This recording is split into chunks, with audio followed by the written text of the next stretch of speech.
Have you heard of the ancient Keyblade War? Long ago, Keyblade wielders waged a war over the ownership of light.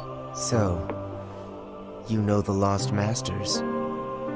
The gazing eye sees the fate of the world. The future. It's already been written. Perhaps, but unlike darkness, there's more to light than meets the eye. Oh, I hope so. I learned the reason for my existence. They believe themselves to be moral and virtuous, but it's all an act. Darkness lurks in the pit of everyone's heart. They believe what they want to believe, using hollow reasons as justification. It's better they be ruled by darkness, left alone. The world would fall to chaos. There needs to be order. I don't know what I can do, but I will act. What comes next is too important. They say ruin brings about creation. So what then would another Keyblade War bring? When the darkness falls, will we be found worthy of the precious light the legend speaks of? I must have these answers. But once again, you have it all wrong, Ericus. Darkness is a beginning, you see, not an end. At birth, every one of us emerges from darkness into a world of light, do we not? Ericus is such a fool. Light and darkness, they are a balance, one that must always be maintained. Vanitas uses the Keyblade to sow seeds of darkness. He's an abomination beyond hope of salvation. See more worlds. Seek out the darkness that upsets the balance. Ask the man yourself. Learn the truth. And remember, you have a greater purpose. Man, does that Xehanort scare me like nobody's business. Whatever. I got my hands full with my own plans. There's a high price to pay for wielding such power foolishly. You've paid the price, and it lies at the bottom of the abyss.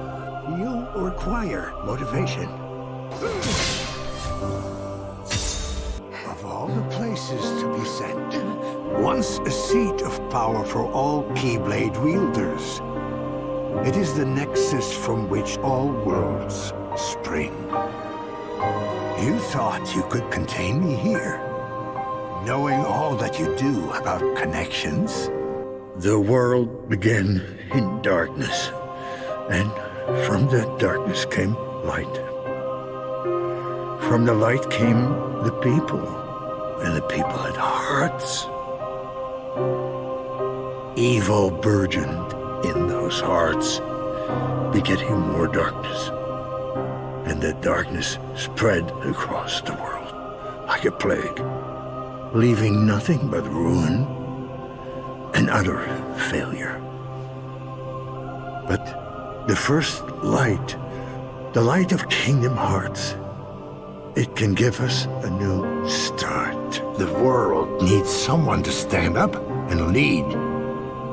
Someone strong to stop the weak from polluting the world with their endless darkness. Someone to dictate their destiny. A real leader knows that destiny is beyond his control, and accepts that. You make me think of an old friend. You sly fox. Now hand over the Keyblade, Xehanort. It is too late. For us, perhaps, but not for them. Very well done. You seek clues to Sora's whereabouts by using your memories of him. I'm afraid the answer you seek lies in memories that are long gone. As I thought, your voice can't reach us here. Now I'm certain of where your heart is. If you arrive in a world that's neither of light nor darkness, but somewhere on the other side, your task will be far from easy. That is the answer I have for you.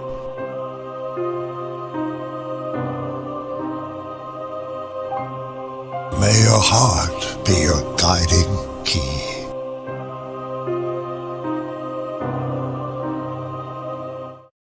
Hello, everybody. How are we doing today? I hope that Memorial Day weekend has treated you all very, very, very well. Before we get rolling, we have some glorious people that we need to thank, who, if not for them, the compilation that I put together would not have been possible. So without further ado, we need to give some love and a shout out to the Sages of the Lodge, the beautiful people you see on your screen. And I think this list is fully updated. I'm pretty sure I double checked it a million times, but our newest Sages are Billy the Kid Lawrence, Big Poppy Anime, and Grey Goose Gummy Bears, just in case they aren't on there. So anyway, we are talking about none other than Papa Nort himself today. It's Xehanort season. What can you say? You strike when the iron's hot. I'm sure that our new antagonist will give us plenty to talk about when the time comes. But as for today, we're going to be sticking with the Nort Court of Sand. Babe, it's Labor Day weekend. Did I say Memorial Day weekend? Jesus. I get them mixed up. They're 3-day weekend. Star Latte, that's what you're here for. But how's it going? I see we got a lot of people in here. Let's give some shout outs to the early birds. Star Latte, 7 Hearts, Seaman, Luigi, A Lightwood and Van, Eric, Seaman, Mookie, Sage of the Lodge, The Dude, D. Tench, Just a Waffle, and Black Red Pill, Shadow Flare, Ryden, and there's everybody. We got Trenton. Man, a lot of you came out. Brainless the Second and the Child. Okay. A lot of early birds today. Well, listen, I want to talk about Xehanort today. I feel like since Dark Road dropped, am I the only one watching old Xehanort scenes and just seeing how they hit different? Like, oh man. I hope Xehanort kind of gets to see Woody again. Like, that's kind of what I hope comes from all this. I do hope Xehanort gets to talk to Woody again. And so he can just be like, listen, dude, you were out of line. Oh my God. All right.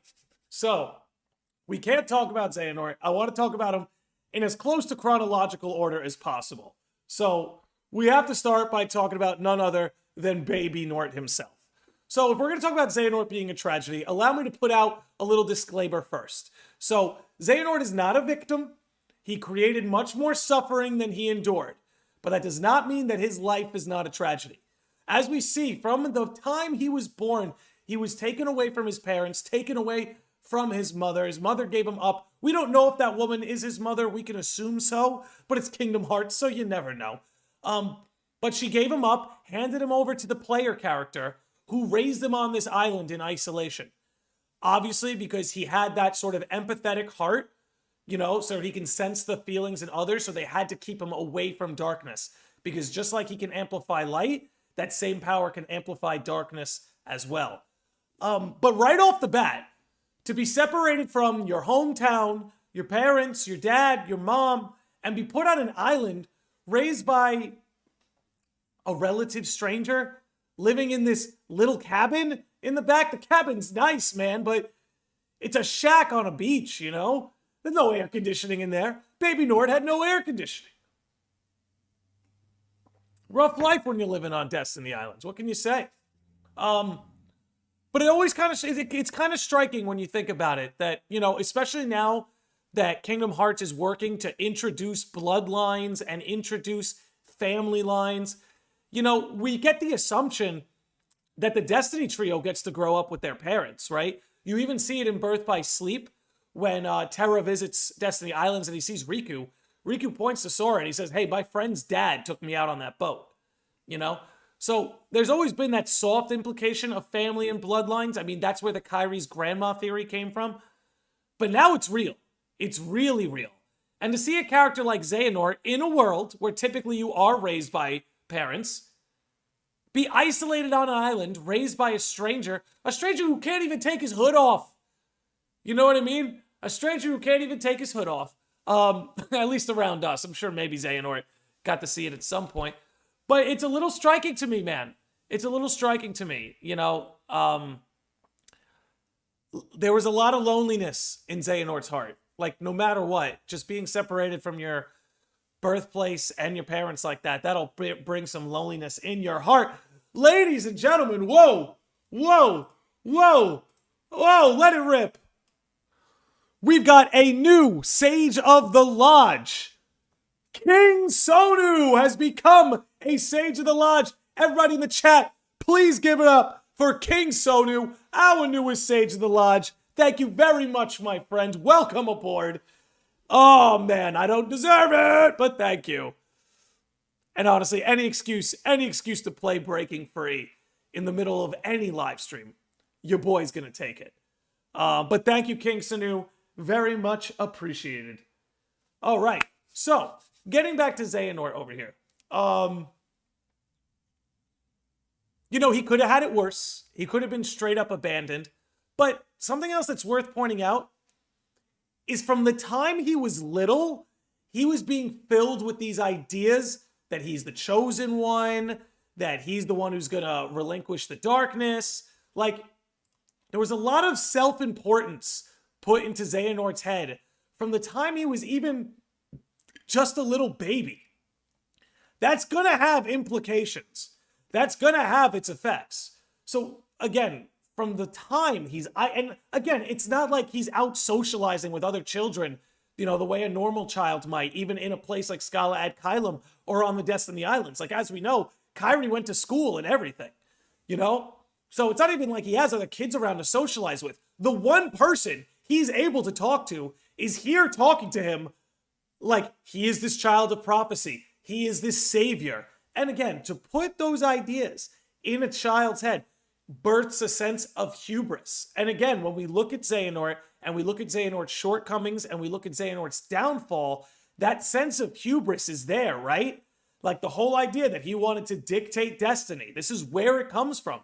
He felt like it was his rightful place to dictate destiny. And I guess what I'm trying to say is a lot of that stems from the very time he was a child. From the very time he was a child, he had somebody in his ear. The one person he had around in his ear telling him these things. And Charlotte Landy, my new beloved wife, just became a Sage of the Lodge on YouTube. So Charlotte, thank you very much for renewing that. I feel like, you know, you're just taking $1 out of your pocket, dragging it, dropping it in mine. But thank you so much. Thank you so much. And thanks for always holding it down as a mod. Thanks for always holding it down as a mod. Ay, Dios mío. All right. Let's keep it rolling here.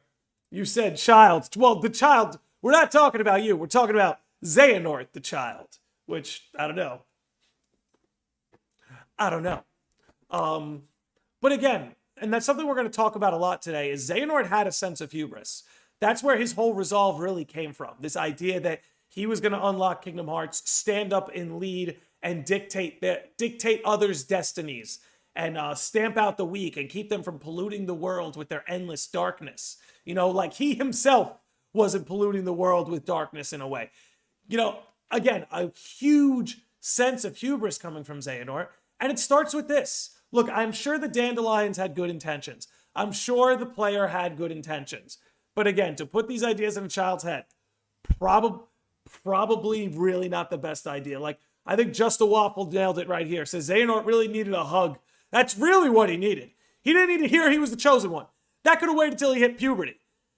Motherfuckers were in his ear as a kid telling him this stuff. Wild, man.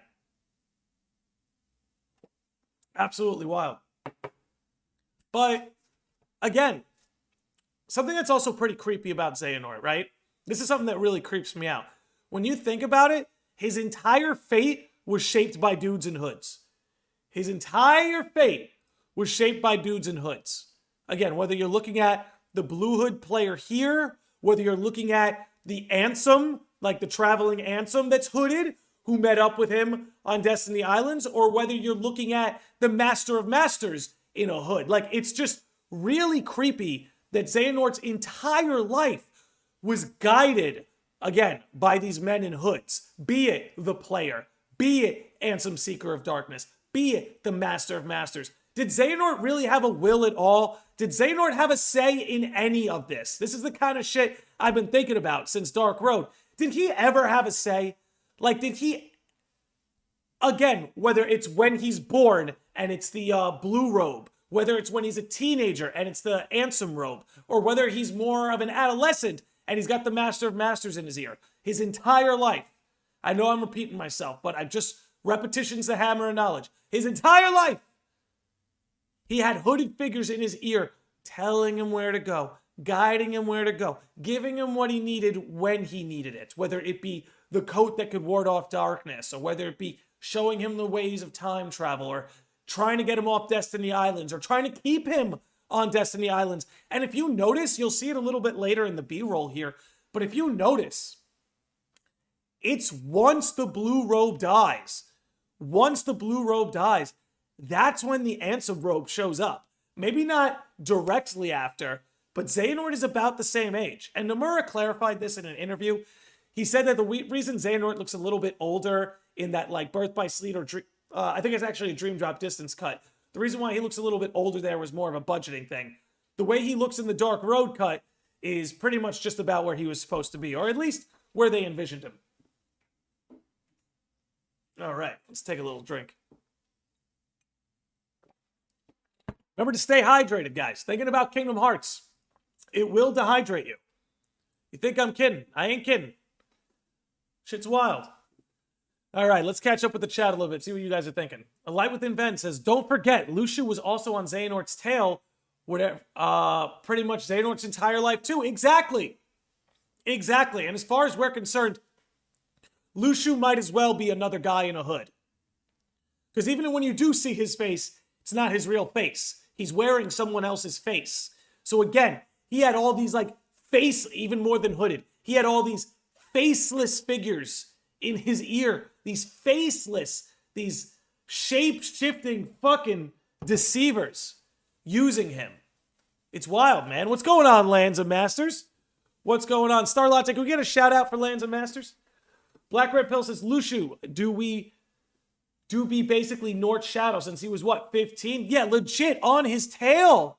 Again, bless me. From the time, like, Blue Robe passes out, Ansem Seeker of Darkness shows up, guides him to Scala, where Luxu picks him up. Like, just literally picking him up and dropping him off to a different proxy. There wasn't, and this is what the gazing eye, is really creepy too. It's like, there was always just eyes on it.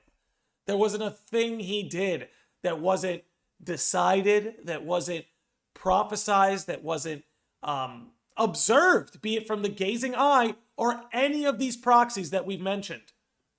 Man, when we see Luxu's real face, I can't wait for that. That's the real reveal. Show me what he really looks like. Shadow Flare says, Xehanort basically let his heart begin as an empty container to be filled by the pain, hopes and suffering of those blue, black, and brown coats supporting him his whole life. That's a very nice way of contextualizing it, I would say. But legit, and there's something I thought that was very interesting, right? This was something I thought was very cool about Dark Road. Now, if you remember in Dark Road, after Baldur meets his defeat at the end, you see that Bragi being Luxu, Luxu was initially sort of tagging Baldur. Like Baldur was kind of the candidate they were sort of grooming. But then he's like, man, Xehanort's got you figured out. He kind of learned through Dark Road, like, wow, this Xehanort guy really knows what the hell he's talking about. And he's really powerful and smart and wise and cunning. He was all these different things. All these different things. Mookie, Sage of the Lodge, says Xehanort will return through Luxu since he's already half Xehanort. I'm glad you bring that up, Mookie. Maybe we'll get into this a little more when we get to the question segment. But let's remember, Luxu in the Keyblade Graveyard still has that yellow eye. Honestly, maybe that'll be the meat. Maybe that'll help him travel. Baldur got the defeat he deserved. Dude, the way Bragi, just suns him. Just suns him. Like, get out of here. Xehanort's got you figured out. Awesome. Awesome. Bragi being Luxu was both a crazy and I knew it moment. For me, it was a whole I didn't want to believe it. It was just one of those I don't want to believe it moments. I don't want to believe it. But between you and I should have believed it. They put it right in front of the face. Right in front of our face. Right in front of our face, which is kind of crazy. Kind of crazy. When Luxu said he was half Norted, was that a double entendre given half of Nort's existence was defined by Luxu's influence? Interesting. Let me chew on that for a second. Half of Nort's existence was defined by Luxu's influence. I don't, that's a little bit of a tough sell, but I see what you're saying. I don't know about half. I see what you're saying. Interesting. And they both kind of have a goat motif. Interesting. You know, there's something to that. I'd have to think about that a little bit more. But there's definitely something to that. Let's see. Where are we leaving off? So, yeah, so taking it from Baby Nort, then we have a Xehanort who goes to Scala and literally gets to live the normal life he always wanted. Like, we didn't get to see a lot in Dark Road. What we got was very much an abridged version. But by the time Xehanort makes his way to Scala ad Caelum, he starts to live a relative normal life. Something he never had. Remember, he was stranded on those islands that whole time. Basically had one guy to talk to who's filling his head with the idea that he's the chosen one. And then he's going to end up in Scala where he makes friends. And he starts an apprenticeship. And he has a mentor. And, you know, maybe you in the chat can let me know. Maybe I missed this. But did they ever disclose, did Xehanort, and I know he knows this as Master Xehanort, I suppose, but young Xehanort in Dark Road, did he know he was born in Scala? Like, does he know that? I don't know. Maybe one of you can clear that up for me. But you have to think about it. After living in isolation for a decade or so, he makes his way over to Scala, makes friends, and starts to have a normal life. Meets his best friend Ericus, which is pretty crazy. Orpheus Joshua, Sage of the Lodge, says, I don't think they ever say. Yeah, I don't remember anything specific. Anime Mafia says, yeah, he knows. So he knows he was born here. Blue Robe told him maybe? Yeah, I would think so. Okay. But they never said either way. You know, I feel like by the time he's old man Xehanort, I feel like there's the implication that he kinds of knows. Like when he says of all the places to be sent. There's a lot old man Xehanort knows because he could travel through time. You know what I mean? So I don't think young Xehanort particularly knows, but I would bet that Master Xehanort knows. Between his world tour and the time traveling and him being aware of the world of fiction and Book of Prophecies and that stuff, that's what I would think. He says he doesn't remember his mom, but he knows she exists. Yeah. And for all he knows, he doesn't know if the mom came from Destiny Islands or Scala. But that is a solid point. He also wanted to see his mom, which broke my heart. Well, that's what I mean. And this is where I'm talking about today, about him being a tragedy. Like, a lot of the loneliness he felt in his heart. And, like, if you want to think about Xemnas, right? Xemnas was particularly a guy who felt a lot of loneliness, right? That comes from not having your mom and dad around. And he, like, you know, he even specifically expressed his longing to see his mom when he was a kid. But anyway, he goes to Scala. The dude lives a completely normal life for the most part. Like, you know, as normal as it could be in the Kingdom Hearts world. Goes to school, makes friends, has teachers, mentors, upperclassmen, things we're all familiar with in our normal everyday lives. And then, bro, like, all of that gets taken from him. All of it. And, like, he's a young dude.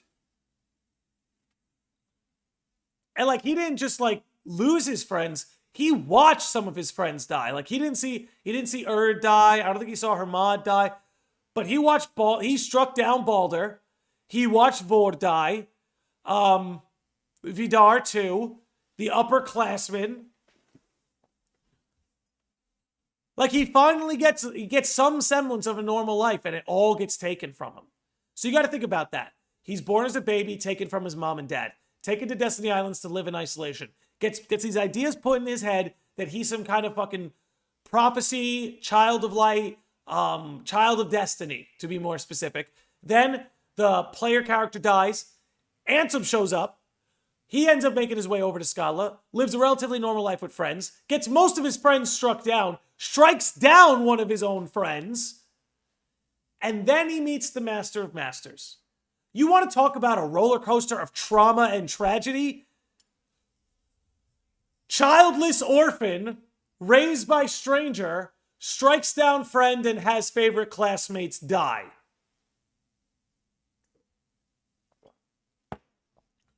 Meets mysterious man who gives him a coat that allows him to ward off darkness and sends him on a world tour. And that's the thing. And this is where the Master was very clever with this.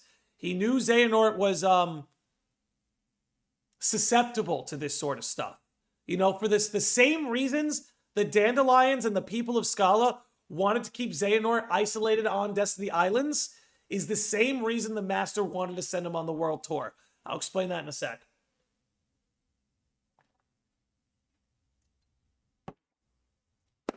See, the Master gives him this coat of darkness. Now he can ward off darkness. He, in a sense, has an immunity to it. And part of it is the Master does need to groom him so that eventually he could ward off darkness without the coat. But he gives him this coat so that, in a sense, he has this immunity to darkness. Well, where's Xehanort going to go? He's going to go to the darkest places imaginable. And you see that with the things he says when he comes back from his world tour. Talking about people with their false light and that their virtue is a farce, their sheep pretending to be wolves. That coat enabled him to go to the darkest places. Whereas if he didn't have a coat like that, if he had to ward off darkness by his own means, he wouldn't have went to the worst places imaginable. He would have went and explored places that were a little bit more balanced. But the Master, knowing Xehanort's history, knowing his susceptibility, with the empathetic power that made him a candidate to be a child of destiny, sent him on this world tour to look at the darkest places. And again, you see this pattern. His entire life, he's being pushed in different directions by different hooded and faceless figures. You got Blue Robe player pushing him this way. Then you got Ansem, who's himself, mind you, pushing him back home. Which is like a... Oh, shit. As I push my microphone off the desk. Can you guys just verify that the sounds are good and that doesn't, like, you're not getting, like, crazy feedback now? Just let me know if the mic's okay. Anyway, then the Brown Robe, who's himself, helps him find a way to push him back home, back to Scala. And please, somebody fact check me. It was Ansem that helped him get back to Scala, right? Somebody please make sure I'm right about that. Because I'm pretty sure, but I'm not 100% sure. So let me know if that's how young Xehanort got back to Scala. I think it was robed Ansem. But if that's the case, you have to consider what that's like. You know, robed Ansem, sending him back home. I'll wait for the confirmation, but... Ugh. Yeah, it should be. Okay, because yeah. And now, you know, before we even get into talking about old man Xehanort too much, we should actually talk about Ansem and Xemnas. It was Ansem that got him to Scala. Okay, hey, listen. That's what you guys are here for. You're my bullshit detectors. That's what you're here for. Keep this shit going. Oh, get this out of here. Anyway, what was I saying?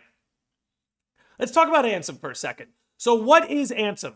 Ansem is basically Xehanort's heart without a body. It's the essence of his heart traversing without a body.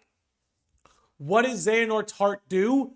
Xehanort's heart finds him through time and sends him back home. Again, we talk about this subconscious darkness, this subconscious loneliness, this longing to go home, longing to see those friends.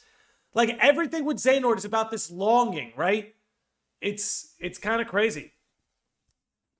Yeah, I'm pretty sure it was Ansem, which has got to be a paradox. It totally is. Robe Ansem, you're right, Landy. Ansem is a heartless. Okay, good. Just making sure.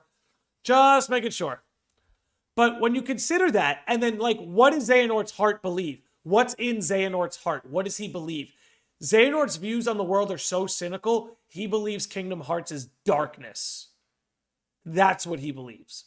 Ansem the Heartless, Seeker of Darkness, he does not believe Kingdom Hearts is light. His view on the world is so cynical that he believes the true essence, the true nature of being is darkness. Even though he makes it clear, light and darkness are a balance. That's what the Heartless believed. That's what his heart essence believed. I think there's something pretty crazy about that. But I want to talk about Xemnas too. Because, hold on, wait, I see we got some cool comments here. Ansem and Xemnas, Xehanort's heart and mind. People who have chosen key become chosen dark vessels, betrayers. Xehanort isn't different. What's going on, Corey Coleman? Ansem represents his seeking of darkness, and due to their experience of Baldur being corrupted by darkness and his whole speech about darkness in the heart. Exactly. You're starting to see where these sorts of beliefs came from and these ideas came from. But let's talk about Xemnas, right? You know, we had that abandoned subplot. I hate that we abandoned this, but that abandoned subplot of him having I think it's the Chamber of Repose. He's got Aqua's armor because, like, there's the Terra in him that's longing to see Aqua again. Then you have in his death scene, right? And I love Kingdom Hearts. Oh, excuse me.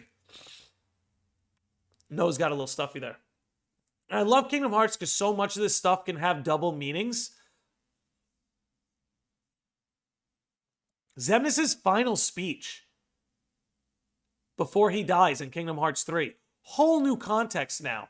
Of course, he could be talking about the organization, but when you consider that this is the nobody of Xehanort,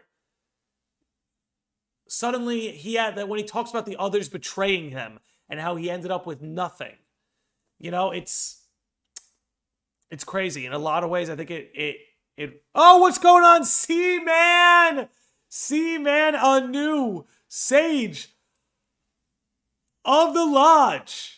Ladies and gentlemen, please drop some love in the chat. Your favorite emotes, some hype. Give it up for C-Man, our newest Sage of the Lodge here at the Landy Lodge. What's going on, man? C-Man, thank you so much. Listen, guys, I say it all the time. All I ask is you come and hang out. Anything else is a bonus. So thank you very much, C-Man. I'll be busting my ass to keep this kind of stuff going. You believe me, you. Ansem said that, sir. Ansem said that.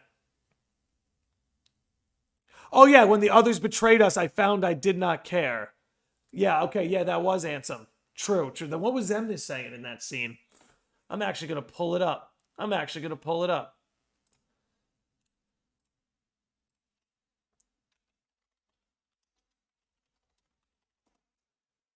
But there's something a little wacky about all that. But I'm pulling up Xemnas' death scene right now, because I know I wanted to talk about that as well. Say, I feel the emptiness where my companions once stood. I took them for granted. And now I have nothing. My first surge of emotion in years for as long as I can remember, and it's loneliness. Yeah. And like, again, that sort of hits a little bit different post Dark Road. I mean, I feel like that's what Kingdom Hearts is really good at, right? Like, this isn't anything new. When you look at Kingdom Hearts 2, everything that followed Kingdom Hearts 2 bled into Kingdom Hearts 2. It lifted Kingdom Hearts 2 up. That's one of the reasons the game has aged so well. Think about it, right? Kingdom Hearts 2 comes out. What comes out right after? 358 over 2 days. Gives you all of Roxas's backstory, gives you a whole Axel backstory, gives you more information on the organization, more information on Xemnas, and you get a new character in Xion. So what does that do? It amplifies Kingdom Hearts 2.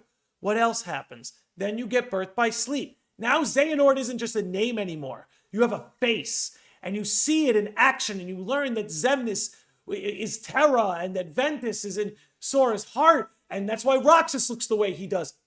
Again, it lifts up Kingdom Hearts 2. It amplifies it. Same thing with Kingdom Hearts 3. Same thing. Everything you're seeing post Kingdom Hearts 3. Melody of Memory, Union Cross, Dark Road. It's amplifying everything in Kingdom Hearts 3 so that now in 2022, when you go back and you play it again, things now have this double meaning or you have new context. It's really very smart. It allows the games to age really, really well.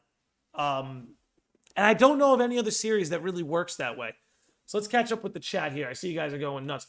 Xemnas missed his companions. Yeah, absolutely. Xemnas in his loneliness, him wondering why his friends from the past died and Baldur betrayed, he felt sadness and sorrow. Again, I feel like a lot of this comes down to the subconscious, right? Not something that's explored literally in Kingdom Hearts, but it's definitely there. You know, when you talk about Terra, right? Like Terra had this subconscious darkness about him, you know, and that's something Xehanort preyed on. So that sort of stuff definitely is there. But we see 1.5 million reasons for Xehanort's loneliness, between separation from Scala and his parents, watching his friends get struck down, the Master of Masters leading him to the ugliest places the World Tour had to offer. It's really rather wild. Xemnas looks like an older Terra. Absolutely. 100% on purpose. Shion, number 14, imaginary number key, 14 lives. Imaginary, fiction, Whoa, Corey, call me. Yes. Yes.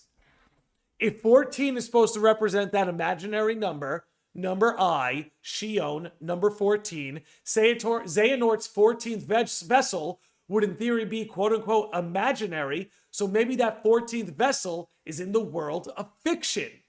That's cool. I dig that. I dig the hell out of that. You see, this is why. That's why I reach out every once in a while. This is why. Xehanort, the solemn darkness. You know, it's always good to get more context as to why the villain is the way they are. Like, let's be honest. Before Dark Road, pretend Dark Road never happened. Xehanort was still a good character who you could understand his motives. He captured that sort of like dark, crooked, evil wizard vibe. You know, like everything about him.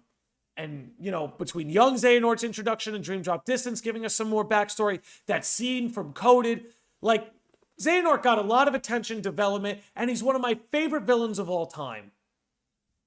But Dark Road, again, really amplifies everything. Like, again, we talked about Xehanort's hubris at the beginning of the podcast, right? And that was initially probably the shortcoming that led to his downfall the most. Now, his hubris again came from all these people in his ear, right? Where even the Master of Masters in their conversation says, I'll give you that. The world needs you. He says something along those lines. You're important, or the world needs you. Everyone was saying this to him. Everyone was telling him, the world needs you. You're the child of destiny. And for all Xehanort's warts, one line that I always felt fell a little short was him saying, dictate their destiny. That he sort of had this rightful place as the leader to dictate the destiny of others. That shouldn't just come from nowhere. And if you listen to Xehanort talk in Birth by Sleep, he's a little bit more moderate with his hubris. Like, it's definitely there, but he definitely plays more of a manipulator role. But through Birth by Sleep and even in Dream Drop Distance, he's a little bit more moderate when he's being pompous or full of himself or having a sense of hubris. In Kingdom Hearts 3, you really see it elevated in his final speech. And I always felt that while the development was there, it needed a little bit more. Dark Road gives us that little bit more. Remind gave us that. Like, when Remind showed us that the Master was in Xehanort's ear telling him, hey, you're important. The world needs you. Sounds like you already know where you're headed. That really helped pave into that line. But now knowing that again, from the time he was a baby, he was getting these ideas, it makes it clear why he was a sicko who wanted to stand up, lead, and dictate the destinies of others and keep others from polluting the world with their endless darkness, not knowing the darkness in his own heart would be dictating that itself. I don't know. I think that shit's crazy. Fate versus destiny versus free will. And I wonder if that's what this is going to represent, right? Like, does Xehanort just represent destiny and maybe Sora represents the idea of free will? Because Xehanort walked a path, right? A path that was laid out for him. The Dandelions laid it out for him. Ansem laid it out for him. The Master of Masters laid it out for him. Luxu laid it out for him. And the whole road Xehanort walked, it was being laid out for him. Sora sort of represents something a little different from that. I almost feel like Sora kind of represents an antithesis to that. You know? Whereas Xehanort was kind of glued to fate and obsessed with fate, he was so obsessed with the fate of the world, he didn't care enough about the fate of himself and his loved ones. And that's where he fell short, right? Like, Sora was willing to go to extreme lengths to bring his friends back to life. Like, he was willing to give up his own life, you know? Because that's the thing. Xehanort wanted to get to a point where he could unlock Kingdom Hearts and control destiny. Sora, his idea of changing destiny is not without consequence. And again, I talked about this in a recent video of mine. But that's the difference between Xehanort and Sora here.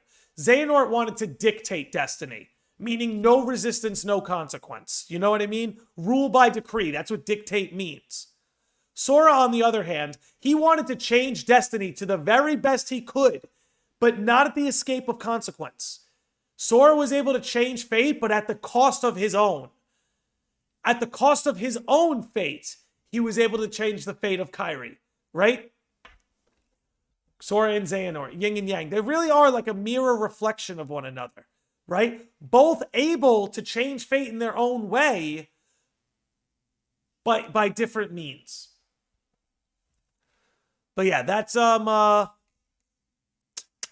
guess that's what I'd say about that. And here's the other crazy thing, right? Here's the other crazy thing about Xehanort that I don't think is talked about enough. And it's one of the reasons I always believed he was going to make a comeback and he was going to be back in Quadratum, right?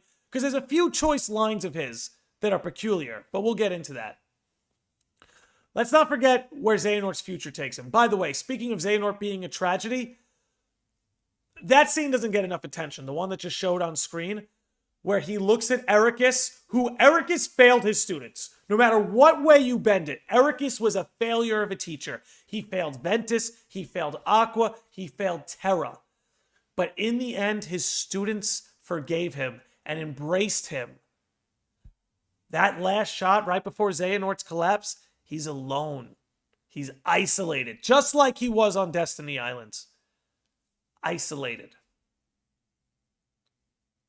Tragic. But in the same vein, he died the same way he was kind of born. Alone, but he always had one. At the end of the day, as tragic as Xehanort's life could be when looking at it, especially in this way, no matter what way you bend it, like, at the end, he had Ericus. In the beginning, he had Player. You know, he was never alone. I think that's something cool. As should Xehanort get forgiveness? I don't know about forgiveness, but redemption. I don't know if Xehanort could ever truly be forgiven for some of the shit he did, but redemption. I'll make my call. It's nothing new. Xehanort will redeem himself in the future of the series. I believe that wholeheartedly. I think it's a near guarantee. Xehanort will redeem himself in the future of the series because he is a tragedy.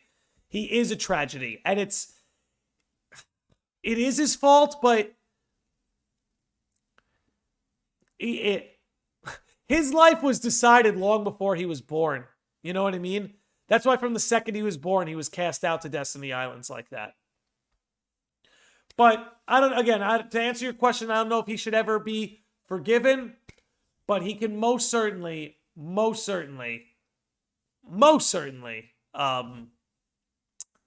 be redeemed. And I'm expecting it.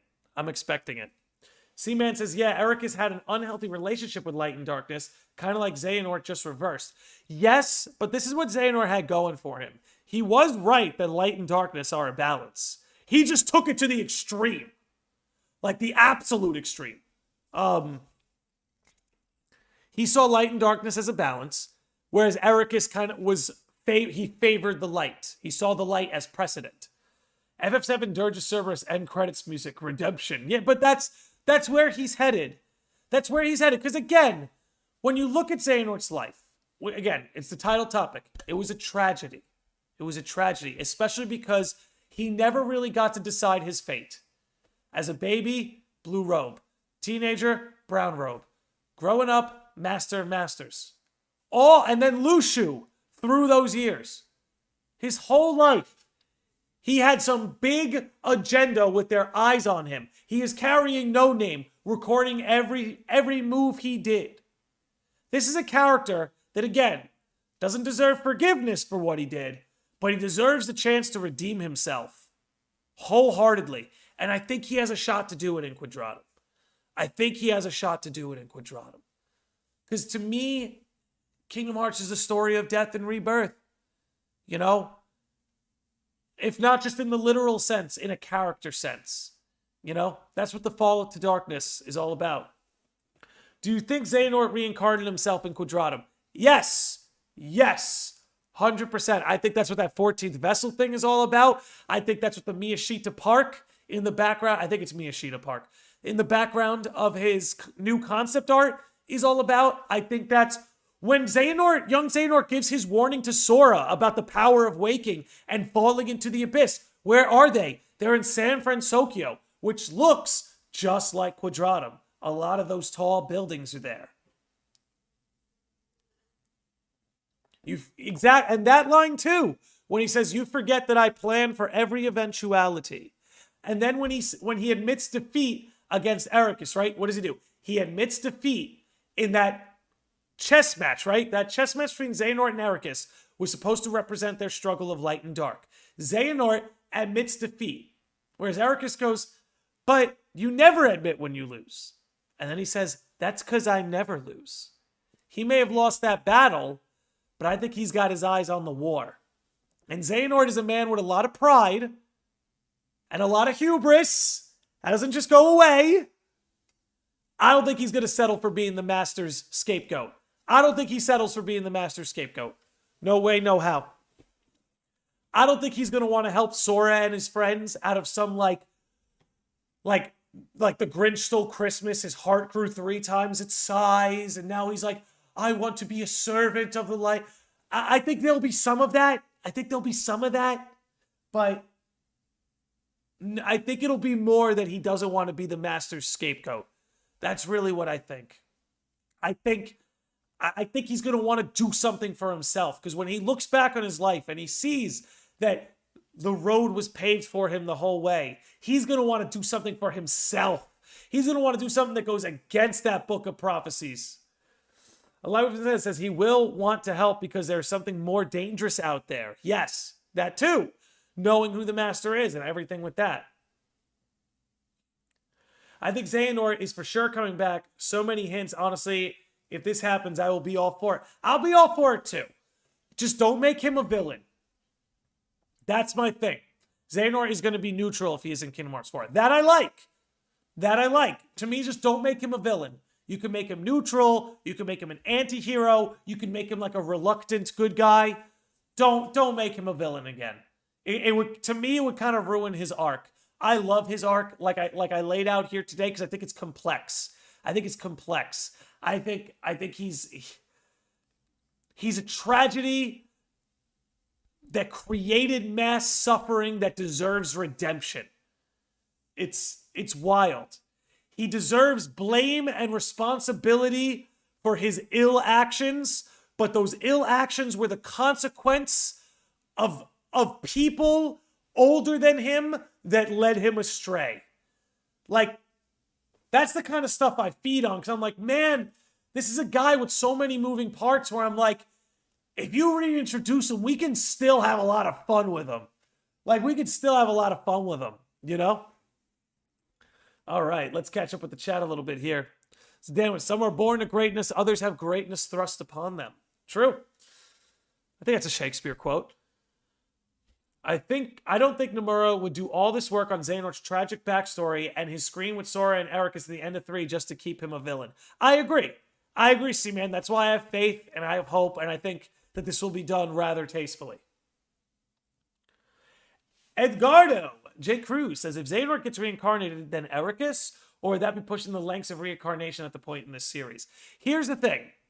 I like Ericus. I'd have no problem with Ericus coming back.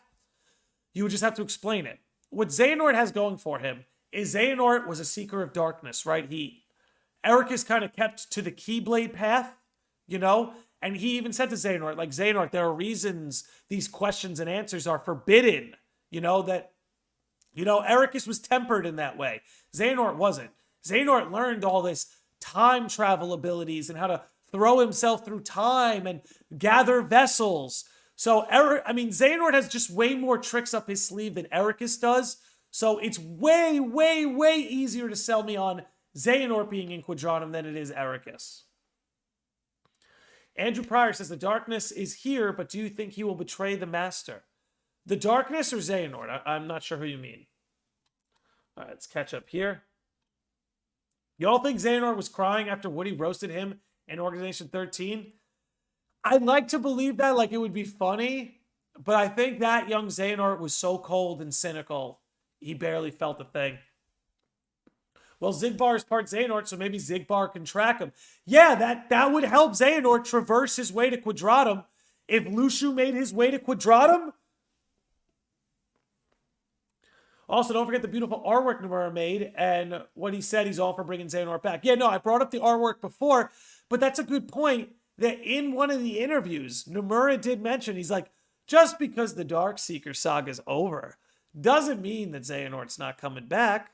Because to me, it's like, don't get me wrong, guys, I love the hero's journey, and I love a hero's story, and I love seeing characters like Sora, who they never lie, but they have their faults and their insecurities and their shortcomings, and they're gullible, and they're naive, and they're reckless, but a guy like Sora stays positive, and he traverses through the danger, saves his friends, and he's just the hero. And I love that story. I really do. It resonates me.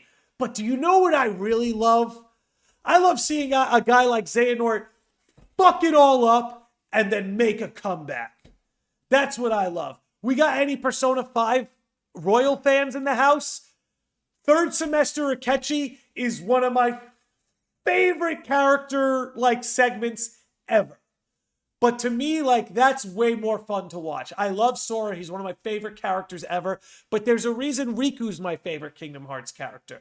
And there's a reason Aqua's my second favorite Kingdom Hearts character. Because again, I love to see a hero, somebody like Xehanort, right? Because you saw it in Dark Road. Xehanort was wise. You know what I mean? He has good ideas. In a lot of ways, especially when he was younger, his heart was in the right place. So guys like Riku and Xehanort and Aqua, who when they're young and they have that youthful spirit, their hearts are in the right place, but they get corrupted by darkness and get taken.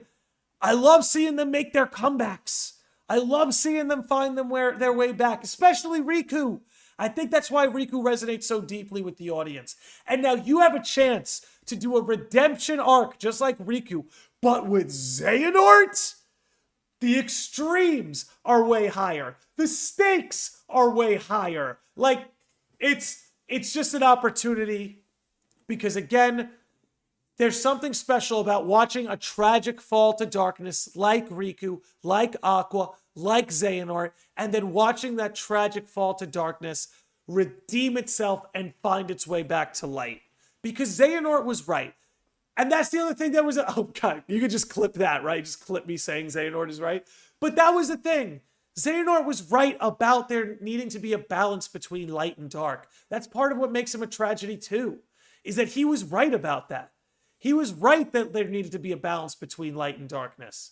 But part of the tragedy was that his means of doing so were enabled by this child of prophecy narrative that he was being fed from everybody. It's crazy, man. It's crazy. Aqua fell to darkness for 5 minutes, though. Not just her anti-Aqua moments. Aqua's real fall to darkness is her in the realm of darkness. Through fragmentary passage and all of that. It's a different vibe than sort of Riku. But to me, that's Aqua's full fall to darkness, is descending through fragmentary passage and descending through the beginning of Kingdom Hearts 3 to the pits, Ericus was a very by the book, but was similar to Sora as a kid. I would say so. He was also right about the power of waking. Why he shouldn't tamper with it. He warned Sora of that. No, that's the thing. He has knowledge. He has wisdom. Xehanort has a lot of redeeming qualities. That's the thing. That's why this is such low-hanging fruit. He has a lot of redeeming qualities, as exemplified in your message. Corey Coleman says, funny enough, Xehanort makes destined stable time loops. Whoa. Riku with Riku's self-sacrifice creates a singularity paradox, but even though Sora seems free, he is in the book as singularity. Well, that's the interesting thing, right? I'm still trying to wrap my head around that. They named Xehanort the singularity in Dark Road, but is he really the singularity? Or is Sora the singularity? Because Sora caused the singularity moment. That's what that was in Kingdom Hearts 3. That was a singularity. He's just not your by-the-book bad guy, which is why I love him so much. Yeah, I always felt, when Kingdom Hearts 3 came out, a lot of people compared Xehanort to Thanos, and that never made any sense to me. I hope I'm not alone on that, but anyway. I wish Kingdom Hearts Dark Road would have expanded on how Xehanort gained so much knowledge. Me too. I mean,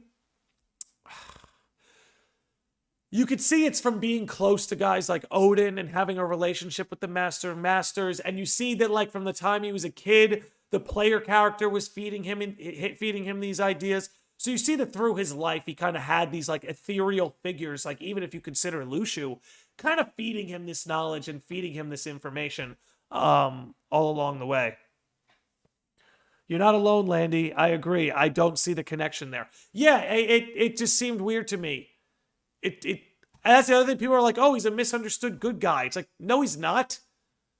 No, he's not. He's a dude with a god complex. He's not some misunderstood good guy. He's working on it.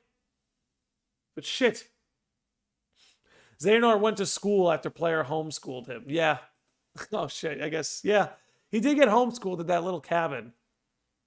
Which, for all of player's capability, he couldn't build Xehanort a bigger house. He had like 10 years to do it. Couldn't build him a bigger house? Jesus. Get out of here. Alrighty. So I see we're coming up on an hour here. I'm going to take a quick break to refill my water and just run to the bathroom. We'll come back. I want to answer your guys' questions. What questions do you guys have about Xehanort and the future of his character and the tragedy of his story? Feel free to shoot your questions in there. Again, I'm just going to do a little bit of a refill, and we'll be right back. So hang tight, and we'll get after it real soon.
Okay. I think I almost crashed my OBS there for a minute, but we're back. All right. Let's see how we're doing. Okay. Got to catch up on chat here, so let's go. Okay. Thanos isn't... Xehanort went to school... Okay, got that one before I left. Thanos isn't a tragic villain, just mad lad. You know, I got some thoughts about that, but that's another podcast for another day. But time travel, knowing about Quadratum, your voice cannot reach us here. Now, yeah, exactly. That's what I'm saying. Like, in Melody of Memory, when Sora appears, you're like, oh, your voice can't reach us here? Now I'm certain of where your heart is. Come on, man. Come on. Thanos isn't entirely by the book either. Not at all, especially in the actual, like, Infinity Saga from the comics. It's a little bit... I prefer that to the MCU, personally. Anime Mafia says, most likely his knowledge comes from his future self, Ansem. As he would say in Dream Drop System, he would talk to Ansem. Exactly. That's the thing. Who knows what he was able to see when he could travel to all points of the future? Because that's the thing. If Xehanort ends up in Quadratum, then that means his time travel abilities and his Ansem's abilities would enable him to be able to see that. Sora only got partway through middle school. It sure seems like it sometimes. I think young Ericus is more a foil to Sora. I would agree. Rather than just like him just because he has happy-go-lucky aspects, especially with his extreme hate towards darkness, temper, and stumperness. Sora's a little bit more understanding. That's why he's a little bit of a different breed.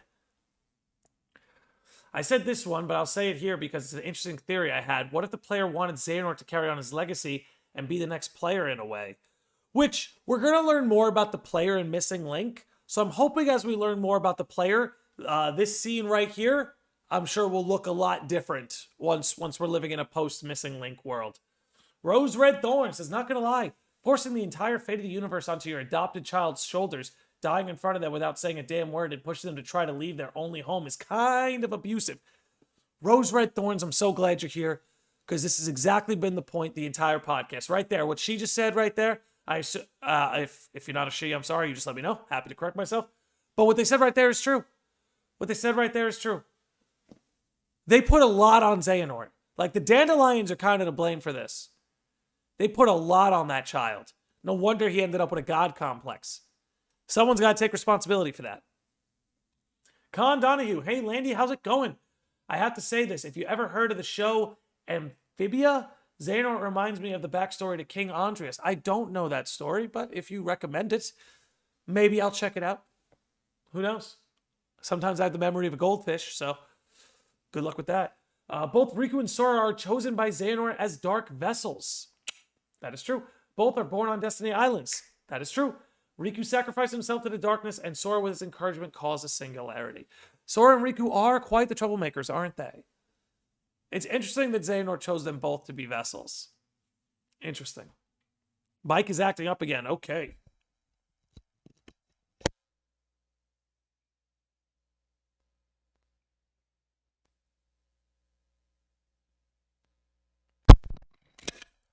Okay, how we doing now? How we doing now? We should be okay. We should be okay. Let me get a little verification, and then we'll keep this going. But I think our microphone's good now.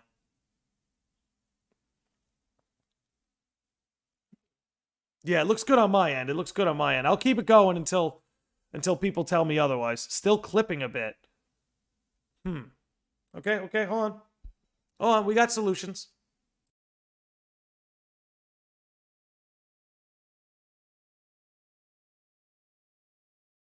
Okay, that should do the trick. It's good? Okay, now we're back. We're back, baby! Let's get back to these messages. KDG says, I really want to know how Xehanort knew about Quadratum when no one ever mentioned it until Master of Masters in Kingdom Hearts Union Cross. Sending Kairi in the lifeboat in Melody of Memory as Ansem, Seeker of Darkness to see where she would end up. How Xehanort knew about Quadratum? Well, this is like I was saying. If Xehanort is to end up in Quadratum, right? If it is his destiny to end up there, if it's in the Book of Prophecies, perhaps, then Xehanort would have the ability to obtain that knowledge, right? Because if he has a version of himself in Quadratum in the future, then he could visit himself, theoretically. That's one way that I could see it. They haven't exactly told us exactly the moment he found out, but I'm willing to bet that it has something maybe to do with that, but we'll see. We'll see. Some people, C-Man says some people, by the way, the mic is good? I guess it's good. Okay. C-Man says some people have been saying Xehanort had one of the willful darknesses in him. Personally, I don't see it, but what do you think? Yay, nay, or why?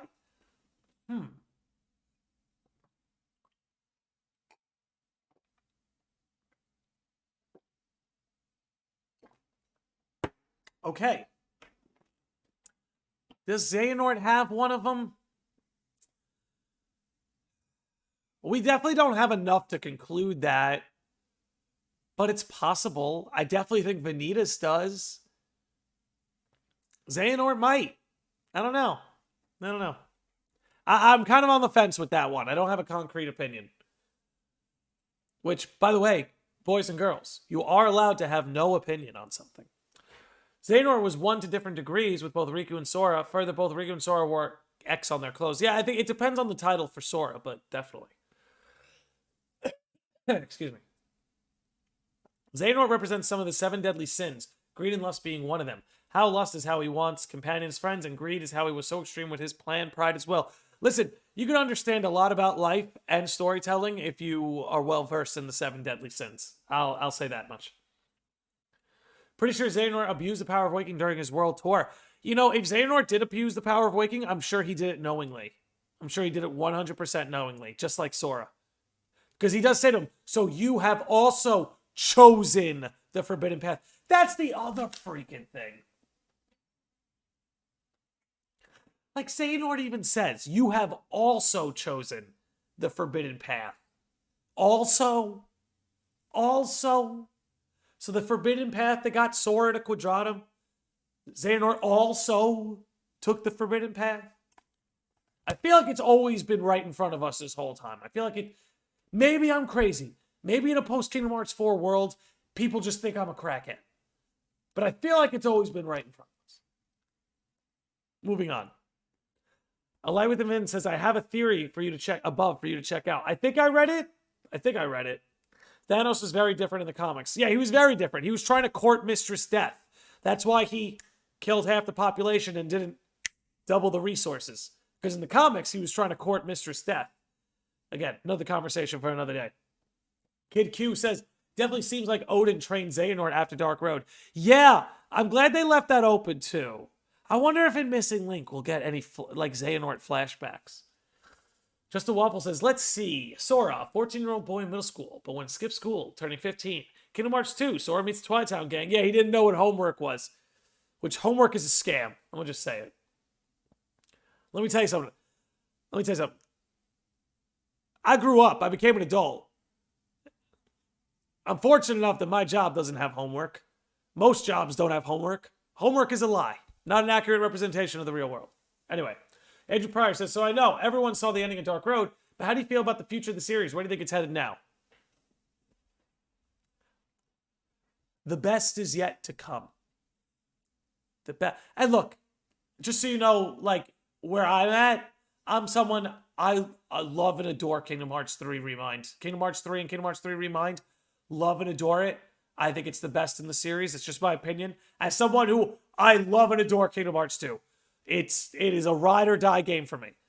But I really genuinely loved Kingdom Hearts 3. I think the series is at its best right now. I think the narrative is at its best right now. I think all these characters are at their best right now. Sora is more interesting than ever. Kairi is more interesting than ever. Xehanort, more interesting than ever. Master of Masters, more interesting than ever. The only one who may not be as interesting lately is Riku, but I think they could fix that. And then you got the whole Yozora thing going on, and the Versus 13 meta-narrative. It's just so much fun now. It's never been better. I think the future is bright.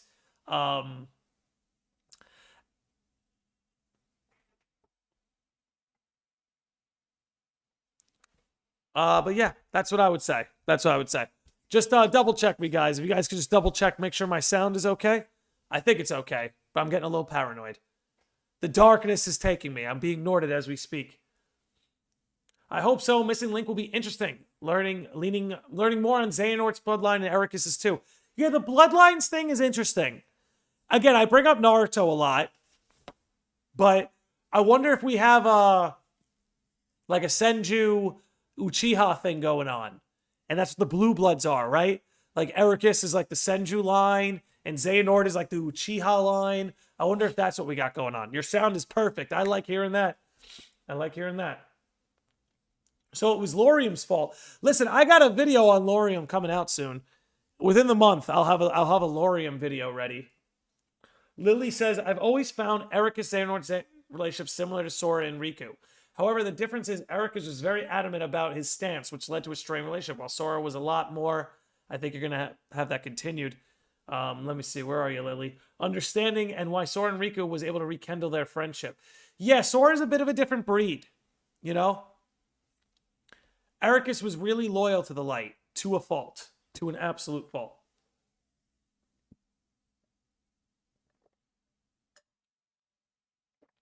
Okay, let's see. Abdul Dumbia says, I liked what Sarah, if you guys know who that is. Do you mean Sarah Key? I think that's who you mean. Said about the child of destiny, that it's anyone who can fulfill the role rather than destined chosen one. Kind of the inherited from will from, kind of like inherited will from One Piece. Interesting. So like, for example, if Envy, right? If Envy fulfills her role as a foreteller, then she's a child of destiny. Is that what you mean? You let me know. Mike is acting up again. Shit.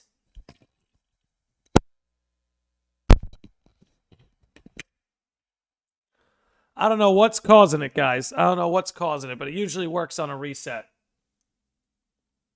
Damn, how long ago was that? Damn, has that been going on for like 8 minutes? I hope not. Maybe it's, if he was raised properly, maybe he could have stayed alive long enough to realize his dream. Okay. Master Xehanort deserved hell. He did. He did. He did. That's the thing. And I made that clear at the beginning of the podcast. Just because he's a tragedy doesn't mean he's not responsible for the shit he pulled. I think the reason Ansem chose Riku was he showed himself and saw himself in Riku and had similar intentions at first. Yeah, and who knows? Who knows how far this bloodline things goes? Who knows if Xehanort and Riku are in the same bloodline maybe? Who knows? I doubt it, but who freaking knows at this point? Mike has been fine. Maybe it's been your computer or phone, bro. Yeah, when like the phone gets a signal and does like a da-da-da-da-da-da-da-da. Yeah, let me get that shit out of here then. Let's move the phone back here. Get that shit away from here. But that could be it.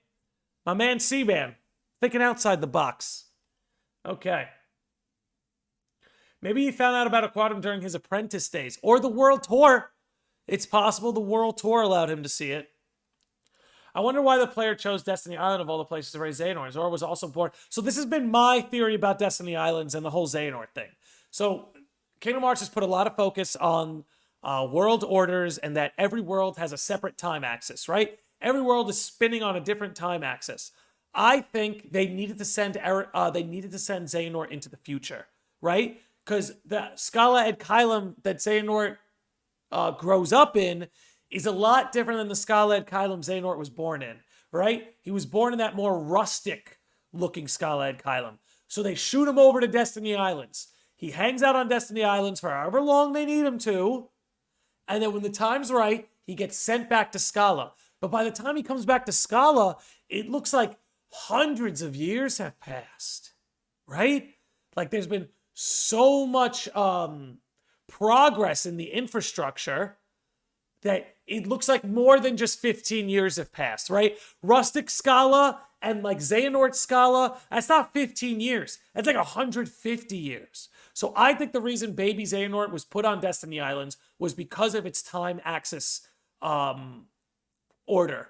And because of that, it was able to send Xehanort into a future Scala et Kylum and keep him out of the rustic one.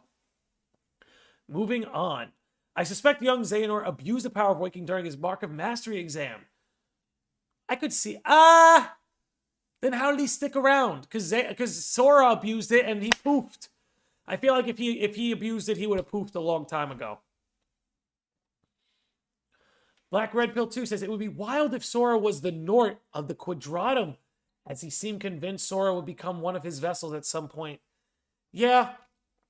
I think there's a darkness in Sora. You know what I mean? I don't think Sora's a pure light like Ventus and Kyrie. I think there's a real darkness in Sora. And I'm starting to think, tinfoil hat, I think Sora might originally be from the world of fiction. But we'll get into that on another day. Corey Coleman says, about Xehanort knowing about Quadratum, the magic mirror says something that suggests he knows a fiction, some beyond time. That's another thing, too. He very well could have gotten the information from that fucking mirror. That mirror knew some shit. What if the Master took Xehanort to Quadratum on his world tour, and that is the clip we see in the Kingdom Hearts 4 trailer? Maybe. My thing is that it seemed like Xehanort kind of went on that world tour on his own. That would be my only rebuttal to that. If all hearts return to Kingdom Hearts, does that mean Quadratum is on the other side of Kingdom Hearts?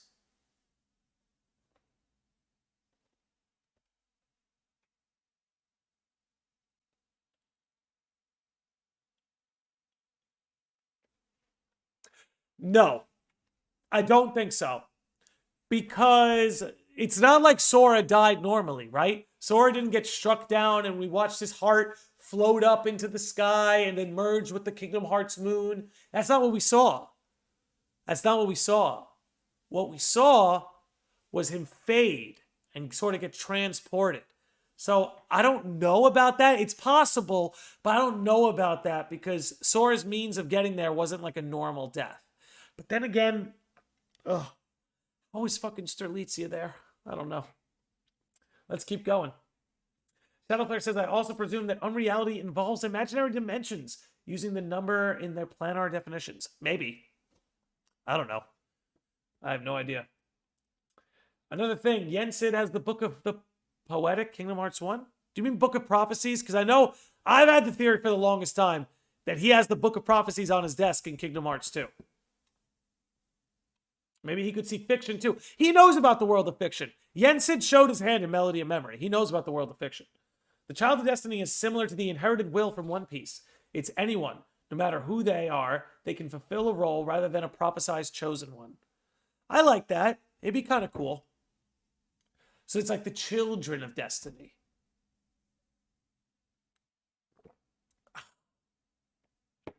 Black Red Pill 2 says, given Nort was convinced Sora would become a vessel for him in Dream Drop Distance, despite witnessing it failing in the game, do you suspect Nort will return to complete that?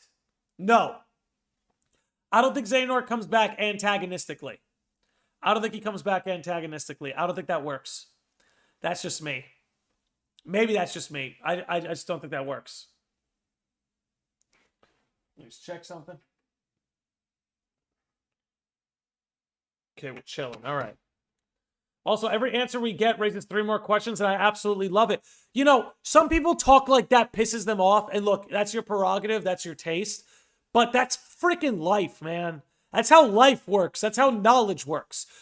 The more you see, the less you know. When you gain knowledge, for every fact or piece of knowledge you gain, it breeds like 20 questions. Okay, this is made of glass. Okay, so I learned this is made of glass. Now it's like, well, who made this? How did we make glass? Oh, it's made of sand, heated up sand? Well, how hot does it have to be? Well, how long does it have to be that hot? It's Spire. That's how knowledge works, you know? That's what I've always loved about the series. And I'm a dimwit, by the way. I hope people don't think I'm positioning myself as some, like, bookworm. Like, I'm a dimwit. So, I'm as dull as Sora. Let's put it that way. Okay, Dixnell Norded Landy. I got Norded a long time ago. You guys ready for getting Norded in November? You guys ready? I see the Landy Lodge of the dude could be an evil thing of the trap. Darkness, okay. Anime Mafia says, is Master Odin related to Ephemer and would be distantly related to Xehanort because he has the Master's Defender? You know, on my last podcast, I gripped this idea for a little bit, and I feel like what we concluded was that it's more than likely that Odin's master was Brain, or someone mentored by Brain at the least. Xehanort knew Ericus was lost to the light when he spoke to him in Birth by Sleep before he backhanded him with a blast of darkness. Bro, Xehanort was in another league. Xehanort was in another league. I like Ericus. I think Ericus is a great character, but he got struck down by Terra pretty handedly. Ericus pushed Terra to the limit. What role do you think Demyx will play? Oh, it's anyone's guess at this point, man. It's anyone's guess at this point. The mystery of Demyx, it's a wonder they've been able to pull it off this long. I don't know how they've been able to pull it off this long, but I am pleasantly surprised. Pleasantly surprised. I don't know how they pull it off. I don't know how they pull it off. Let's keep this going. Mike has been fine. It's your computer or phone, bro. Yeah, I think it's the phone. When the phone gets a message, it like acts up the internet a little bit, but that's okay. Only one mention of parents in Kingdom Hearts history, so we don't know. Yes, when Riku mentioned Sora's parents, I'm trying to think if there was another mention. I mean, now we got Xehanort's parents. We know Xehanort has a mom. I mean, you have everyone's theories about Ephemer and Skuld. What else we got? Any other mention of parents? I don't know. But Kairi goes to high school. That's got to count for something.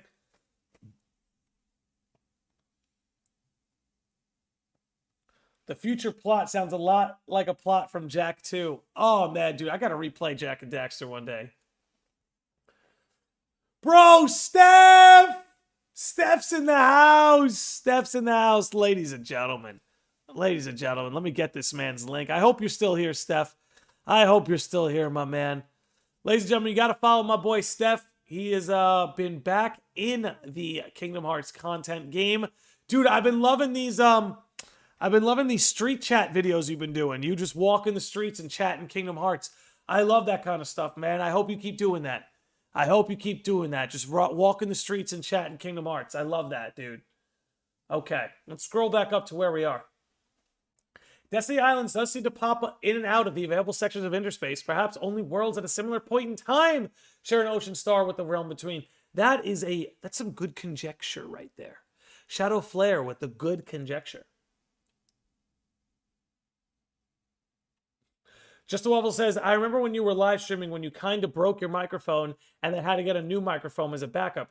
Ever wonder if you have a new microphone or buying a new one, how much it'll cost? No. It wasn't the microphone. It was the mic cable. We had to buy a new mic cable, and that cost us like $20. We're good. More than good. Sage has got it covered, fam. Sage has got it covered. Before Xehanort ended up in Scala, he was greeted by his future self, so he had to come across a lot in his tour. That's what I'm saying. And if he does have a version of himself in Quadratum, he probably saw it there too.